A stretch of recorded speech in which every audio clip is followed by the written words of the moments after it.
Why were there 2 episodes released at the same time, huh? When they did this last season, it was to make up for the fact that one of the episodes was a complete dud. Are they trying to do this again? Are y'all motherfuckers trying to do this shit again? Nobody gives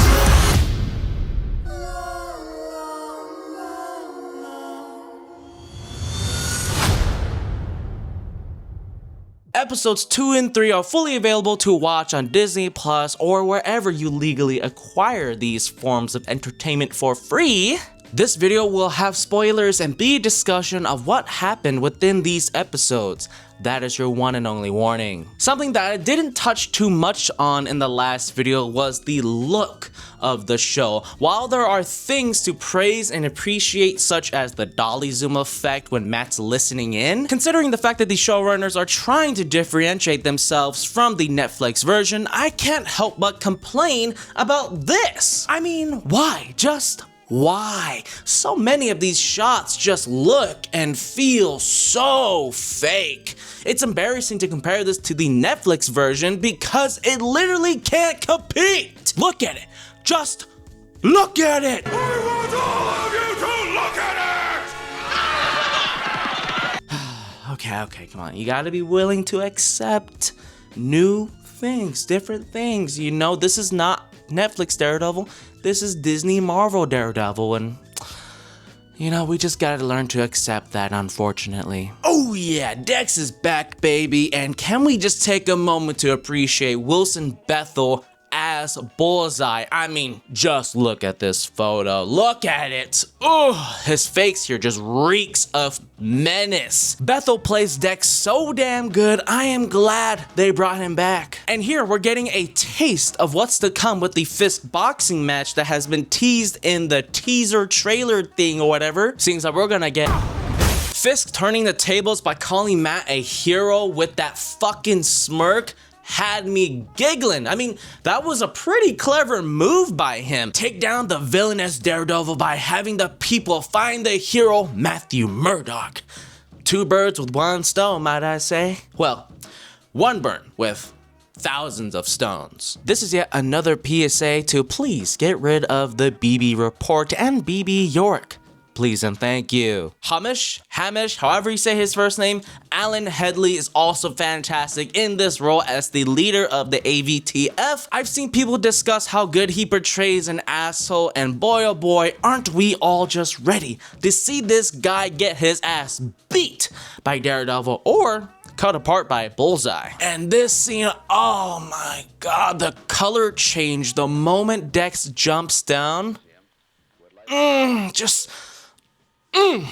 So fucking good. I think Michael Gandolfini is awesome. I love the character. I love the guy. I think he does a fantastic job portraying this character. So the question is, why do I prefer him over BB York? Well, because he's actively involved with the plot, Wilson Fisk, and could potentially end up playing an even bigger role by the end. Daniel Blake, the name of the character, is interesting because he helps represent why Fisk was voted in, why and how someone such as Fisk could become mayor, and someone who may be slowly regretting their decisions or just going increasingly fearful of Fisk and will become a turncoat. Of course, the same thing could be said about BB York, representing the opposite side of the spectrum, but let's just be honest here. She is just simply a boring character to fill time that could be going towards Karen Page. Her forced existence just doesn't make me care about her at all, and I'm not all that invested in her backstory as Ben York's niece. Maybe there just hasn't been enough screen time for her to be developed properly, but I'd much rather watch Karen deal with the guilt of Ben having sacrificed himself for her than this random chick who I have no emotional investment with. I didn't mention Ayelet Zorair in my last video because she didn't have much screen time nor many words, but boy, am I glad to have her back as Vanessa Fisk. Y'all remember when the previous showrunners were gonna replace her with Sandrine Holt? You know, an Asian French woman who, let's not kid ourselves, is only perceived as an Asian woman by the general public, especially in the West, to be the romantic interest of a white man. God, How progressive, am I right? I mean, woke Disney almost does it again by reinforcing stereotypes that minorities have been battling against. Nothing against Sandrine Holt, she's a fine actress, but recasting the role of Vanessa was ridiculous. Thank goodness that didn't stick through. I also want to point out that I don't care if something is or isn't in the comics. I just want whatever that happens to make sense in the context of the show or movie's world. I'm not always consistent with that point. I can be flexible with it for entertainment value as long as the creatives don't disrespect the audience. We have the return of Angela Del Toro, the niece of Hector Ayala, who was the White Tiger, which I'll say again, was a waste of potential. And I hope to God there isn't another scene where she lectures Matt or anyone else about heroism or the justice system, but overall this scene was lame as fuck. It's clear that they're definitely using this scene to set up a future interaction or her involvement in something in the following episode. Oh my god, it's revealed that Baby York is the person under the Fisk mask in those weird little news segments. Oh my god, I'm so surprised and taken aback. I mean, look at my face. Can't you just see the crazy surprise I have? Please remove this character. The suit up scene is awesome, okay? I'm always glad to see Matt back in the suit because his entrances are always a treat. That fucking grin of his is hilarious, making the AVTF hesitate and think that he was gonna use the gun against them. That's a good little gag. Although again, Matt has been severely nerfed in this show. I don't know what the fuck is going on here. Why is he struggling to fight just 2 of these guys? I mean, they shouldn't even be able to land a hit on him. I understand that there needs to be some stakes involved, and I'm not asking for Matt or Daredevil to be some untouchable god beating everyone's ass, but come on, really? He's having a hard time beating up just 2 dudes? We've seen him fight way more guys with better skill. The reveal of Karen having kidnapped one of the AVTF guys though, that has me giggly with delight. I mean, I freaking love this new Karen. Episode 3 takes place right after episode 2, and that is very clearly a sign as to why they released both episodes at the same time, because it's clear that this is meant to be one whole big whole shebang.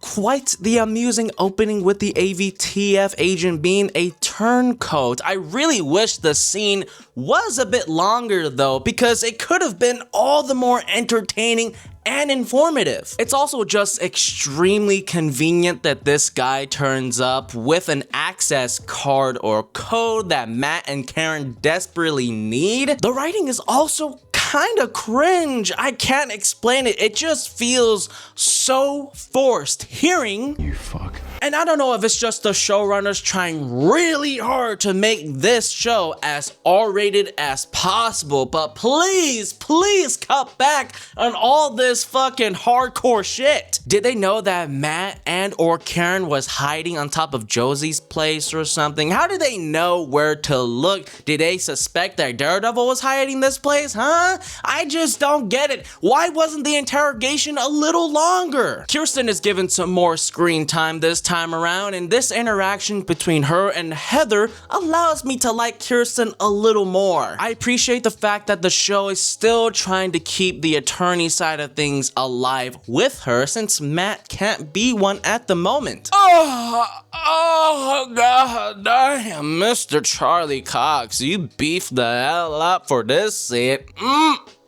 On a more serious note, I do appreciate seeing this conversation between him and Karen. To kill or not to kill? That is the question. And perhaps Matt's unwillingness to let go of his no-killing rule will be to his own detriment, or maybe the straw that gets put between him and Karen, their relationship. Jack Duquesne being found guilty by the court is an interesting development, but am I the only one feeling a little bit lost with this plot line? Like, what's the significance of it? How is any of this even happening? And I mean, I know that the courts have been corrupted by Fisk, but how does condemning Jack as the swordsman affect other vigilantes? Does it sort of affirm the idea that vigilantes are horrible criminals that the public needs to fight against? What? I'm not gonna lie, it's starting to become a little obvious that the show is having a hard time balancing all these characters within 50-minute episodes within 8 episodes in total. Matt raiding the prison, or whatever this place is called, the port, something like that, is pretty cool. And he finds that crate with the watch he stuck inside back in the first episode. And goddamn, that fight was fucking awesome, by God! And the swordsman was putting in work!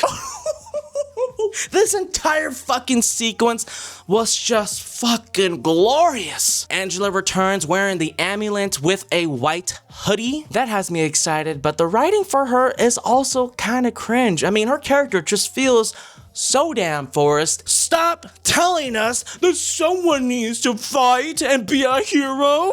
Jesus Christ, we get it, okay? You're a strong, independent Latina. Karen guns down a motherfucker, and Matt notices. Definitely interesting, especially after their conversation about killing. Then Fisk blows up the entire boat, and oh yeah, things keep getting spicier and spicier. I can see why they released both episodes 2 and 3 at the same time, because 2 didn't really move the plot along. It was more just setup for 3. And 3 definitely kicks fucking ass with shit constantly happening. Overall, episode 3 has me feeling excited for the next episode.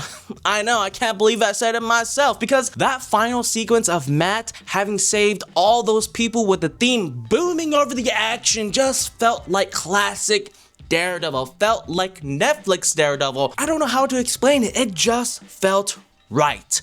Things are amping up, and it feels like Matt, Karen, and the rest of the Resistance are starting to have some agency. Sorta. Let's hope episode 4 lives up to the hype. Alright, that's enough of me. I'll catch you guys next time. I know a place in the sky. Yeah, let's fly away. Yeah, let's fly away. Yeah. I'm looking right down on the coast of California. Let's fly away.